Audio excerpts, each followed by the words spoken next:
Dear students, so before beginning today's session, let's have a silent prayer. Close your eyes.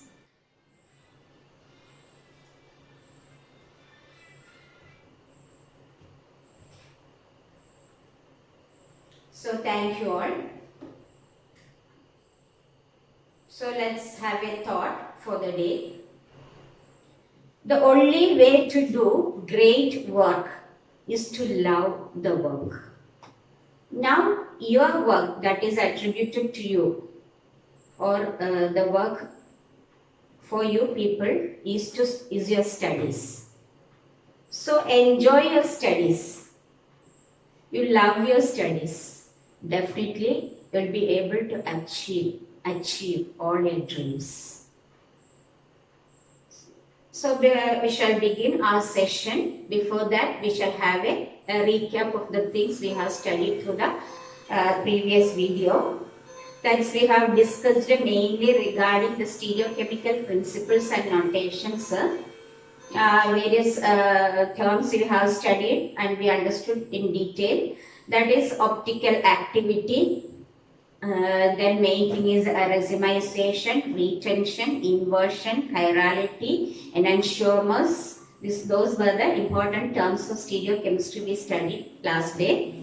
So, what is a plain polarized light? That is ordinary light. When passed through a Nicol prism, we will get light which is vibrating only in one direction. Such light so produced is known as plain polarized light. Certain compounds are optically active. Optically active means it's active towards light. Optical means light. So it is either rotates this plane polarized light towards left or towards right. Such substances are said to be optically active. So this plane polarized light is passed through the sample or the compound. We want to find out whether it is optically active or not.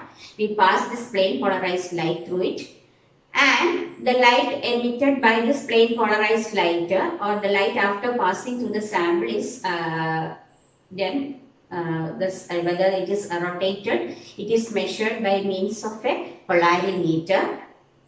So the angle of rotation can be measured likewise. So if it is rotated towards the right, it is represented as plus. That is dextro-rotatory. Dextro means towards right. And if it is rotated at an angle towards left, then it is represented as L, small letter L, or minus sign is used, and it is called a levorotatory. That compound is levorotatory. So these are the two important things. That is the compounds showing this optical rotation are known as the optical isomers. This plus and minus isomers of a compound are known as optical isomers. Thereafter we have discussed what is meant by asymmetry. Asymmetry means asymmetric carbon is that carbon in which all the four substituents attached to it, or the four groups bonded to it, is different. All these four groups are different, then that carbon is called asymmetric carbon or stereocentered. So if a compound contains an asymmetric carbon, then that compound is optically active. If there is an asymmetric carbon in a particular organic compound, then that compound is optically active. That's the condition for optical activity. And chirality is if an object and its mirror image are not superimposable on each other, then that object is said to be chiral. And another important term we discussed is enantiomers. Enantiomers are two isomers, optical isomers, and they differ only in the optical rotation, and they are related to each other as an object and its non-superimposable mirror image. These two isomers, they are related to each other as like an object and its non-superimposable mirror image. Such isomers are known as enantiomers, and all the physical properties like melting point, boiling point, refractive index for both these isomers of the enantiomers, or both these plus and minus enantiomers of the same compound are equal, only difference in the behavior towards optical activity. If one is rotating the right towards one is rotating the plane polarized light towards right, the other one is rotating the plane polarized light towards left. And we understood the answer to the question why SN1 mechanism proceeds or it is why SN1 mechanism is accompanied by racemization, whereas SN2 is accompanied by inversion of configuration. The reason is that in an SN1 mechanism, the first step is the formation of carbocation, which is the slowest step. So when the carbocation is formed, the stereocentric carbon contains only 3 bonds, or we can say it assumes a planar shape, that is triangular, planar in shape. So it is since being planar, this nucleophile can attack this positively charged carbon from both the sides with equal possibility. So the second step involving the nucleophilic attack will result in 2 products. One is levo and the other one is dextro, both in equal amount, both in equal concentration. So the rotation caused by the plus isomer is cancelled by the rotation caused by the minus isomer. So the total optical rotation of this mixture is 0, or net optical rotation is 0, or it is optically inactive. So the such sort of mixtures are known as racemic mixtures, and conversion of enantiomers into a racemic mixture is known as racemization. And we have studied retention, then retention of configuration, inversion of configuration, as well as racemization. So next 2 important reactions, they are elimination reactions and reaction with the metals. First one, the nucleophilic substitution we have discussed. So the next 2 important reactions are elimination reactions and reactions with the metals.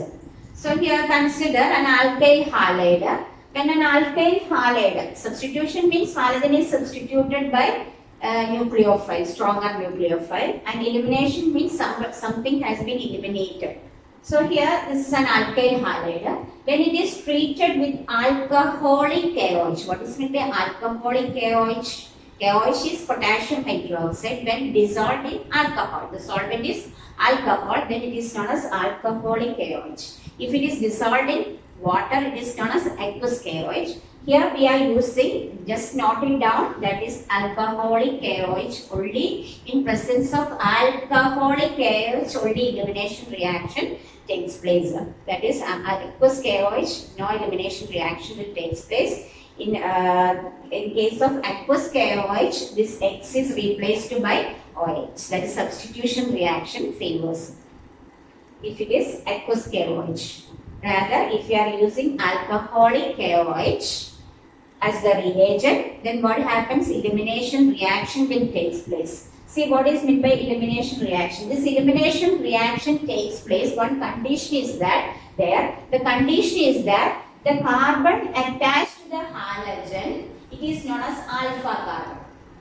The carbon which is closely attached to the halogen or directly attached to the halogen is known as carbon number 1 or alpha carbon. You know the term alpha, beta, etc. So the second carbon, that is the carbon next to the alpha carbon, is beta carbon. If any other carbon is there, then it is called a gamma and so on. So the condition is that the beta carbon, there should be a hydrogen on the beta carbon, then only elimination reaction will take place. For elimination reaction to take place, there should be a beta hydrogen atom. What is a beta hydrogen atom? The hydrogen atom attached to beta carbon is known as beta hydrogen atom. So this is this two are alpha hydrogen since it is an alpha carbon, and this is a beta hydrogen since it's a beta carbon. So that's a beta hydrogen must be there. So this compound contains beta hydrogen. So definitely in presence of alcoholic KOH, what takes place? Elimination reaction takes place. Here halogen is removed as well as the beta hydrogen is removed as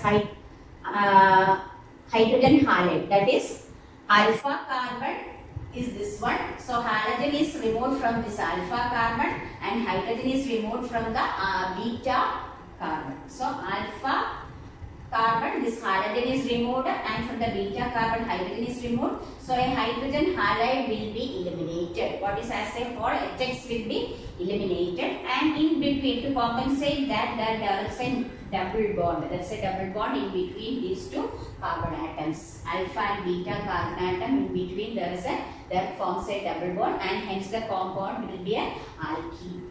So this is known as elimination reaction. That is, haloalkanes when treated with alcoholic KOH. What is alcoholic KOH? That is KOH dissolved in alcohol. What reaction takes place? Elimination reaction takes place if the beta carbon contains a hydrogen, or if there is a beta hydrogen atom, then hydrogen halide will be eliminated. Hydrogen is from the beta carbon and halogen attached to the alpha carbon, then it's eliminated as HX. And in between alpha and beta there develops a double bond. So this is known as elimination reaction or beta elimination reaction, etc. So this reagent used is alcoholic KOH is used as the reagent for elimination reaction. And other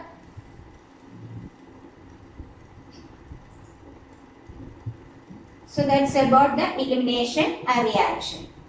In presence of alcoholic KOH, haloalkenes undergo elimination to form the corresponding alkene, where this double bond ene is between alpha and beta carbon. It is also known as beta elimination reaction, since the hydrogen atom is eliminated from the beta carbon. But if there is more than one beta hydrogen in the molecule, for example, consider this molecule. Here halogen is attached to this carbon. So this is the alpha carbon. The carbon attached to halogen is called the alpha carbon. So if we go this side, this is a beta carbon, and if we go this side, the carbon directly attached to alpha carbon is beta carbon. So there are two beta carbons, isn't it? So this is the alpha carbon. Since halogen is attached to this carbon, it is the alpha carbon. And this, if we go this way, this is the beta, this is also a beta. That is, the carbon which is directly attached to alpha carbon is beta carbon. So there are two beta carbons, one is this one and one is this one, and both this beta carbon contains hydrogen also. So their elimination, if you add potassium hydroxide, alcoholic KOH or alcoholic NaOH, elimination reaction will definitely take place. But there is chance of forming two products. Why? Because halogen is eliminated from alpha carbon and hydrogen is eliminated from the beta carbon. If you are considering the elimination of hydrogen from this beta carbon, then a double bond is developed between these two carbons. And if there is another chance, that is another one more beta hydrogen is there on the other side. So if the elimination takes place between this hydrogen and this halogen, then there develops a double bond in between these two carbons. So this is the one product, and the other product is this one. This one is the other product. One is 1-butene and the other one is 2-butene, out of which one is the major product. Major means 90% of the mixture contains one product as the main product. So the main product or the major product or the 90% product is based on, if there is possibility of forming two products, or if there is two beta carbon is there, then definitely there is a chance of two products, and out of which is the major product, it is based on a rule known as Zaitsev rule. It is based on a rule known as Zaitsev rule, which states that, Zaitsev rule states that, called a Zaitsev's rule or Zaitsev's rule, which states that the double bonded carbon, that is more substituted alkene, will be the major product. More substituted alkene. Zaitsev rule states that if there is chance of forming two products, the more substituted alkene will be the major product. More substituted means the double bonded carbon, this is the double bonded carbon here, this is the double bonded carbon in this compound. Which one is the major product? It is predicted by a rule known as Saitsev rule, very important. So which one is the major product here? This is the double bonded carbon. So how many substituents are there to this double bonded carbons? This is one substituent and this is another substituent. So there are two alkyl substituents depending on the number of substituents on the double bonded carbon. Substituents means alkyl substituents. So here there are two alkyl substituents. And if we consider this one, this is the double bonded carbon, these two are the double bonded carbon, there is only one alkyl substituent. How many alkyl substituents are there in this compound? There is only one, that is CH2, CH3 is the alkyl substituent connected to this double bonded carbon. Here no groups in the other side. So only one substituent is there, and here it is composed of two alkyl substituents. So which one is the major product? The major product according to Saitsev rule is 2-butene. So this also asked for many times asked for the board examination. So keep it in mind, that is if the elimination reaction of alkyl halides, it needs alcoholic KOH. If there is two beta carbon atoms, there is chance of forming two products. And which one is the major product? It depends on a rule known as Saitsev rule, which states that among these products, the more substituted alkyl substituted alkene will be the major product. The more alkyl substituted alkene will be the major product, and the other one is the minor product. This will be there in the major proportion. This will present only or formed only in very little quantity. This is 3-chloro-2-methyl pentane. So in this case also we can see that in this 3-chloro-2-methyl pentane there are two beta carbon atoms. One on this side and one on this side, and there is a beta hydrogen here, and here also beta hydrogen is there. So there is chance of forming double bond compound. Double bond is here, one product, and as double bond in between these two carbons there is another product will be formed. And what are the products we can see? 3-chloro-2-methyl pentene. When it is treated with the alcoholic KOH. Alcoholic KOH, there are two products are possible. That is one having double bond in between this alpha carbon and this beta carbon, and other having double bond in between this alpha carbon and this beta carbon, that is 2-methyl-2-pentene. If elimination takes place from this hydrogen and this Cl, HCl is eliminated, then the next product will be formed, that is Cl and H, that is having double bond in between these two, and that is disubstituted alkene. So which one is the major product? So here this is the double bonded carbon. It contains, this is one alkyl group, 2 and 3. How many alkyl groups are there, or how many substituents are there? 3 alkyl substituents. One connected, this is one alkyl substituent. These are the double bonded carbon. So one branch here, one alkyl branch here. So 2 branches. Then third one, this is another group, CH2, CH3. So 3 substituents. And consider this one. So here, how many substituents? This is the double bonded carbon. So only one branch is there, isn't it? So this is connected to this carbon only, not to this carbon. So this is considered as only a single substituent. So one, and this is also connected to this one. So only 2 substituents, 2 alkyl substituents are there in the second product. So the major product according to Saitsev's rule will be the tri-substituted alkene, or the first one, 2-methyl-2-pentene will be the major product. Based on which rule? Based on Saitsev rule, this will be the major product.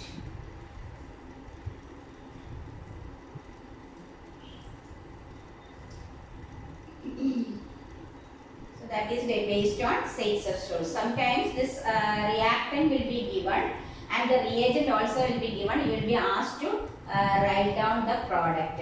Here another, predict the alkenes that would be formed by the reaction of 2-chloro-2-methyl-butane with sodium ethoxide in ethanol. That's also a powerful base like KOH. So sodium ethoxide in alcohol, like potassium hydroxide, it is also a base.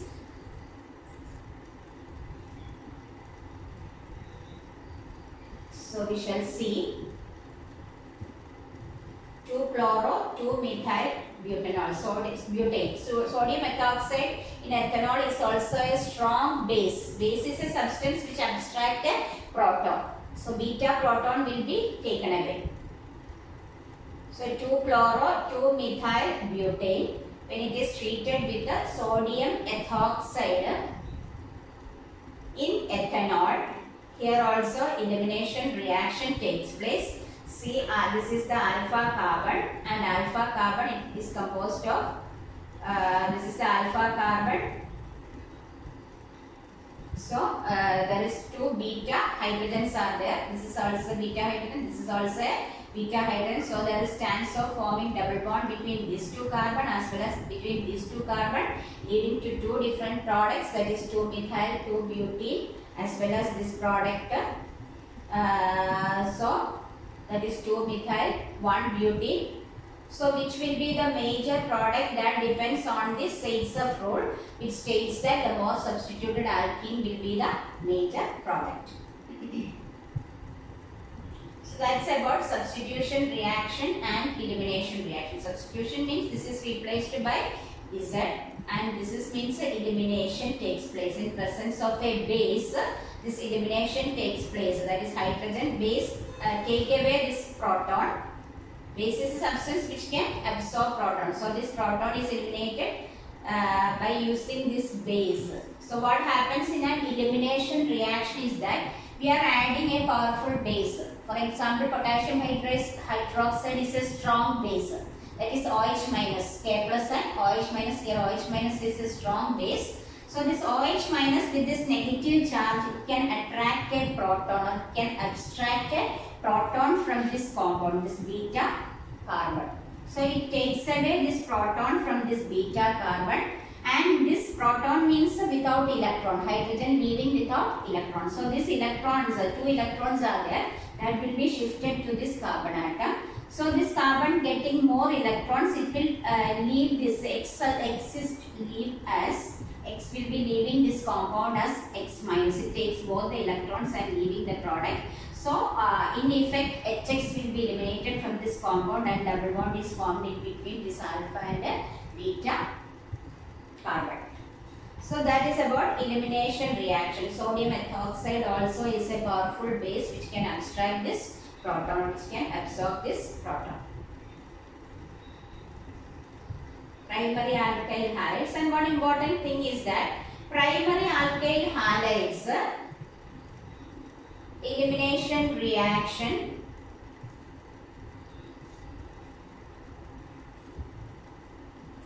in primary alkyl halides we have studied that primary alkyl halides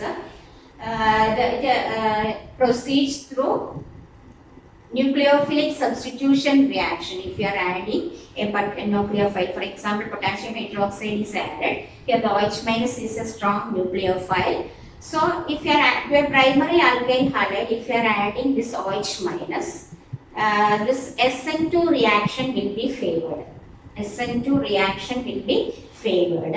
Whereas for tertiary alkyl halides, it proceeds through SN1 reactions. There also nucleophilic substitution reaction takes place. Whereas in the case of secondary halides, which is in between primary and tertiary, tertiary means that is means tertiary carbonium ion is more stable. So that is why it proceeds to SN1 mechanism. Primary alkyl halides means it's a SN2 mechanism because it is having less steric hindrance. So the OH minus can approach this carbon and at the same time this leaving group will depart. So it proceeds through SN2 mechanism.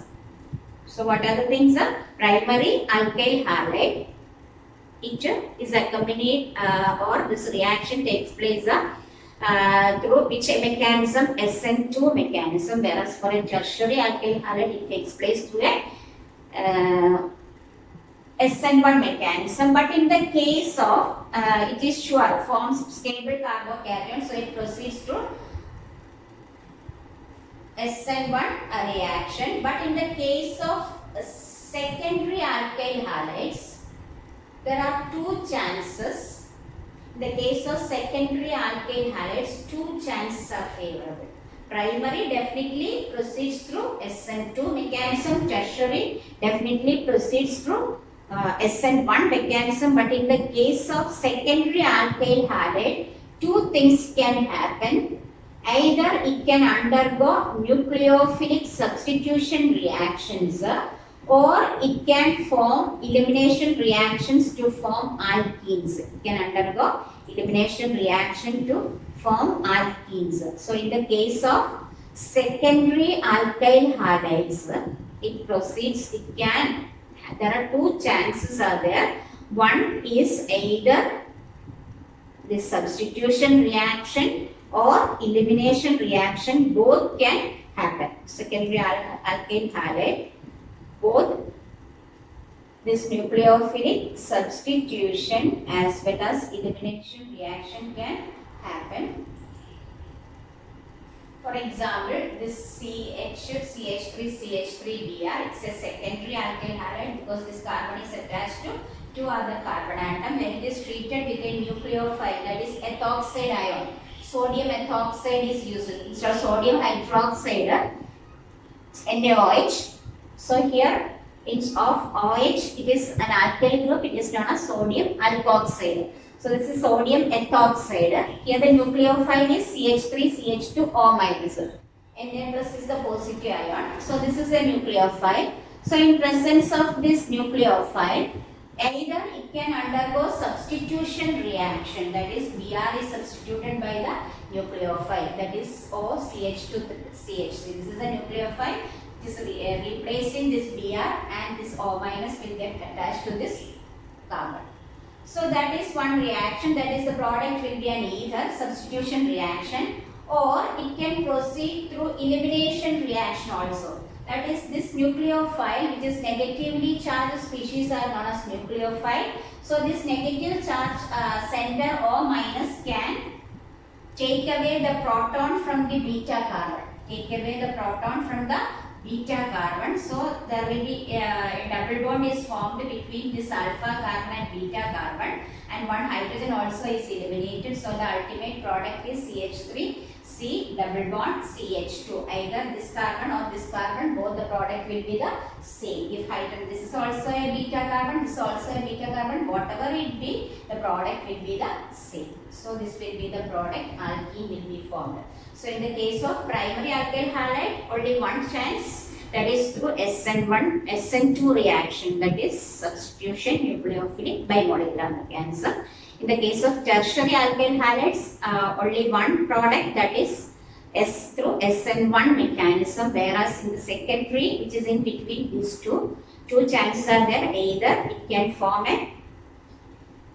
two products, so that is substitution product as well as the elimination products. Eliminated product. Next important reaction is a reaction of haloalkanes with metals. First one is Grignard reagent and second reaction is Woods reaction. First one, that is Grignard reagent. It is prepared by treating an alkyl halide with magnesium in presence of dry ether. That is, we have to use dry ether because we have to avoid moisture, otherwise the reaction will not lead to this product. So what happens, alkyl halide is treated with magnesium in presence of dry ether. This magnesium will come in between and bond to this carbon atom. So CH3MgCl will be formed. If you are using CH3CH2, that is ethyl bromide, this magnesium forms bond with this carbon and this magnesium in turn forms bond with the bromine. So that is ethyl magnesium bromide is formed. So in general we can say this is alkyl group. These are alkyl group. Alkyl magnesium, this is halide, this is also halide. So generally we can say that alkyl magnesium halides are known as Grignard reagent. So that's a sure question. What is Grignard reagent? What is Grignard reagent? Alkyl magnesium halides are known as Grignard reagent. And how is it prepared? It is prepared by treating alkyl halide with magnesium in presence of dry ether. This is required. In presence of dry ether, it forms alkyl magnesium halides, which is known as Grignard reagent. It is this name Grignard reagent is given in the name of the honor of the scientist who find out this reaction or prepared this Grignard reagent, that is Victor Grignard.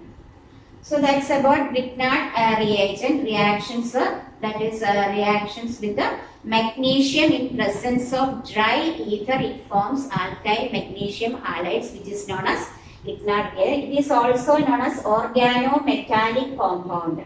So two reactions, one is Grignard reagent and Woods reaction. They are the reactions of haloalkanes with the metals. Woods reaction we have studied last year. So you are familiar with this Woods reaction. So what is Grignard reagent? It's very important. Grignard reagent is a alkyl magnesium halides are known as Grignard reagent, or MgX. R stands for alkyl or aryl group. X stands for this halide, chloride, bromide or iodide. And how is it prepared? It is prepared by treating haloalkane with magnesium in presence of dry ether.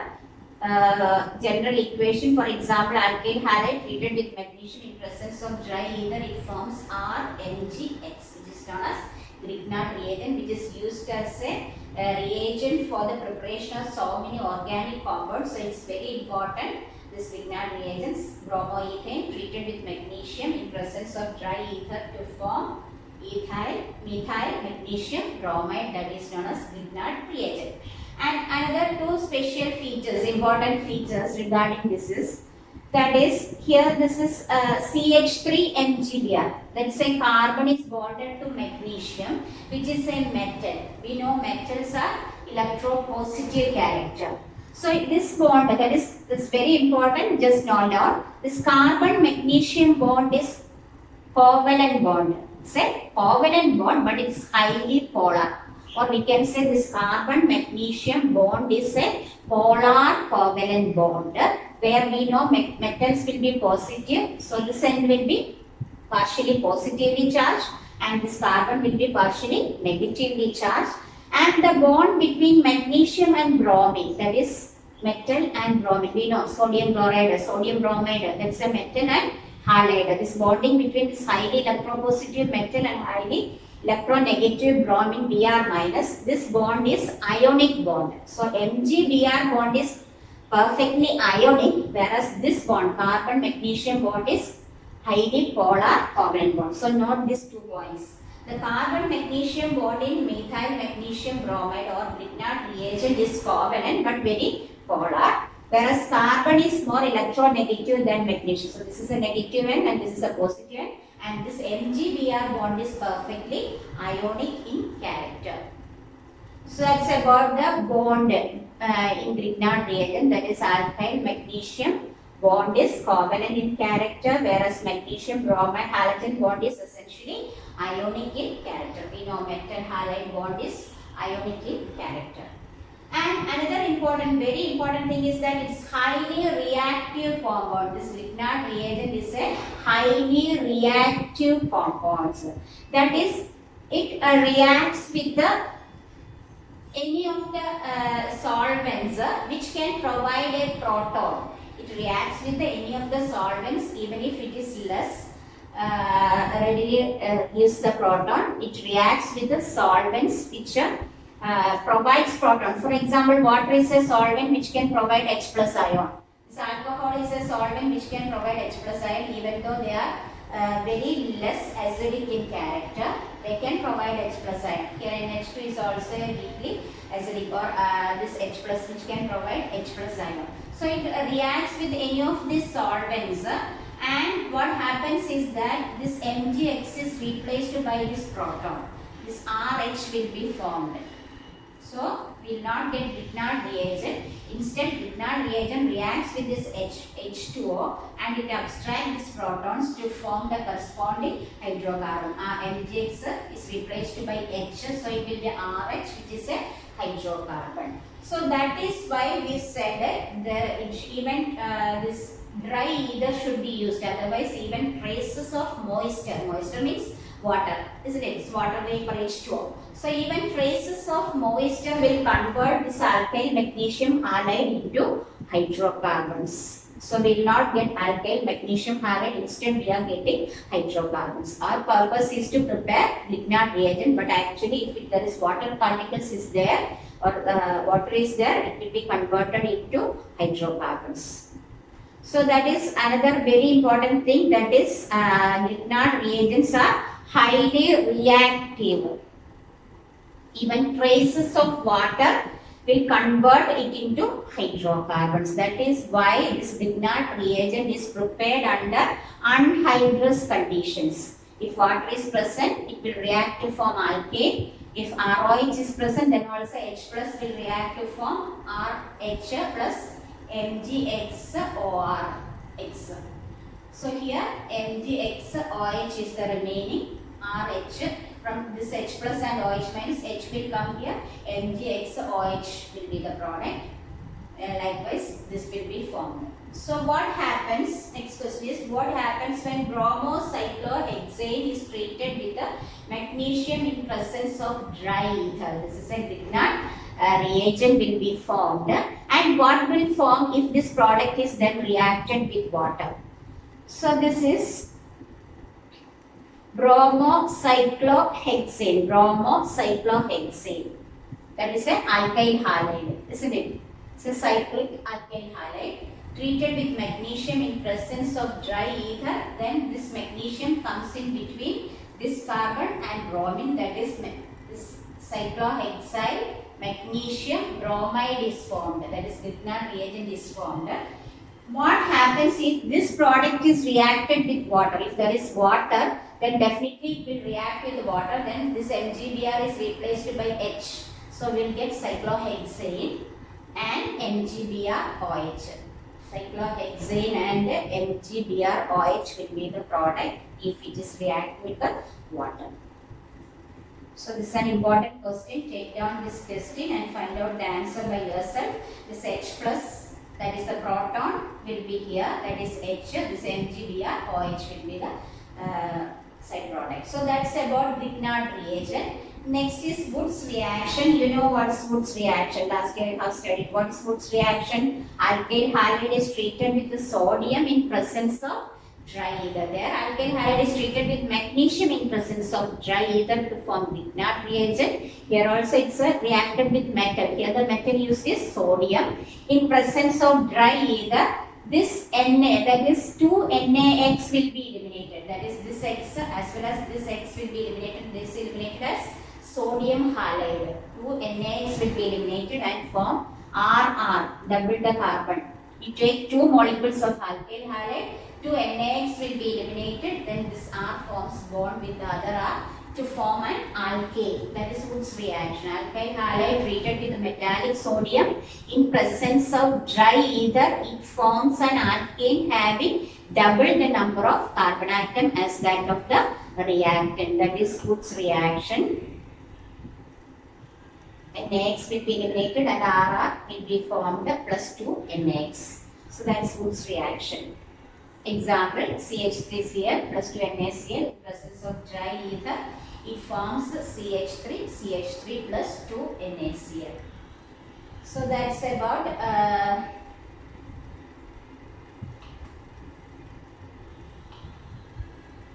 this reactions, elimination reaction as well as a reaction with metals. So let's just think about what all things we have studied through this session. Here we have discussed about the 2 other important reactions of haloalkenes. One is elimination reaction, second one is the reaction with metals. Elimination reaction means you have to use a base, a strong base. For example, potassium hydroxide whose solvent is alcohol, alcoholic KOH. That is KOH dissolved in alcohol. Then elimination takes place if it contains a beta hydrogen. That is beta carbon should contain a hydrogen. If contains a hydrogen, then hydrogen halide will be eliminated and a double bond is formed. Suppose there are 2 beta carbons are there, then there is chance of forming 2 products. And the major product is depending on the Zaitsev rule. That is the most substituted alkene will be the major product. And after that we have seen what is the reactions of alkyl halides with metals. Two reactions. One is preparation of Grignard reagent and second one is Wurtz reaction. In the Grignard reagent, alkyl halide is treated with magnesium in presence of dry ether. It forms alkyl magnesium halides, which is known as Grignard reagent. And the RMGX, we can denote generally as RMGX, where RMG bond is polar covalent bond and MgX bond is purely ionic bond. And it is highly reactive. It even react with the traces of water and 1 or 2 drops of water to form the corresponding alkane. So, Grignard reagent is prepared under anhydrous condition, that means 100% free of water. Otherwise, this reaction will take place, leading to the formation of hydrocarbons. Next is Wurtz reaction, that is alkyl halide treated with sodium in presence of dry ether. It forms alkanes having double the number of carbon as that of the alkyl halide. So that's about the reactions of alkyl halides with metals. So go through these reactions. So take down the homework for this day. Your homework will be question number, exercise question 10.15, 10, 15, 10, 16,